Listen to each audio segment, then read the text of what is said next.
नमस्कार। अमेरिकी आसमान में चीनी जासूसी गुब्बारे का मसला खत्म होता ही नजर नहीं आ रहा।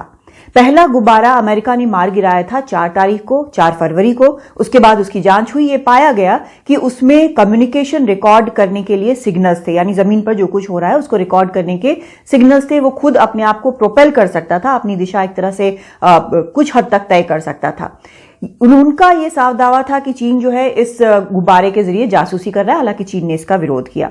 उस एक गुब्बारे के बाद 3 और ऐसे अनआइडेंटिफाइड ऑब्जेक्ट्स जो हैं वो अमेरिकी फाइटर जेट्स ने मार गिराए हैं। इनमें से एक जो है वो कनाडा में मार गिराया गया है, दूसरा अमेरिका कनाडा बॉर्डर पर मार गिराया गया है और एक अलास्का इलाके में मार गिराया गया है।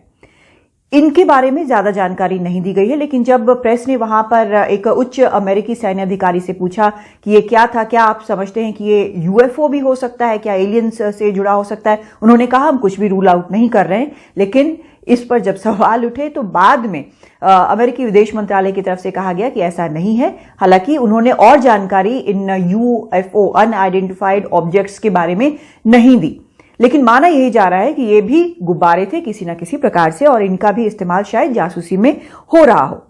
तो एक तरफ तो अमेरिका में ये सब कुछ हो रहा है, दूसरी तरफ चीन ने यह आरोप लगाया है कि 2022 में बिना उसकी इजाजत के उनके देश में कम से कम 10 ऐसे अमेरिकी गुब्बारे देखे गए थे। आपको याद होगा कि चीन ने किस तरह से कड़ा विरोध किया था कि उसका जासूसी का कोई इरादा नहीं है इस तरह से गुब्बारों के जरिए, लेकिन अमेरिका ने कहा था कि उसका पूरा प्रोग्राम है, चीनी सेना का पूरा प्रोग्राम है इस तरह से जासूसी करने का।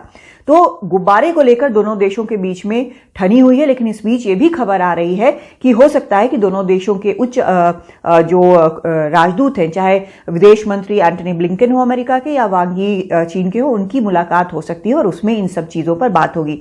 लेकिन जब ये सब कुछ हो रहा है तो बाकी देश जिन पर चीन की नजर रहती है, जिनसे तनातनी रहती है, वो सब इस तरह के गुब्बारों को लेकर जरूर सतर्क हो गए हैं। दिल्ली से कादम्बिनी शर्मा, एनडीटीवी इंडिया।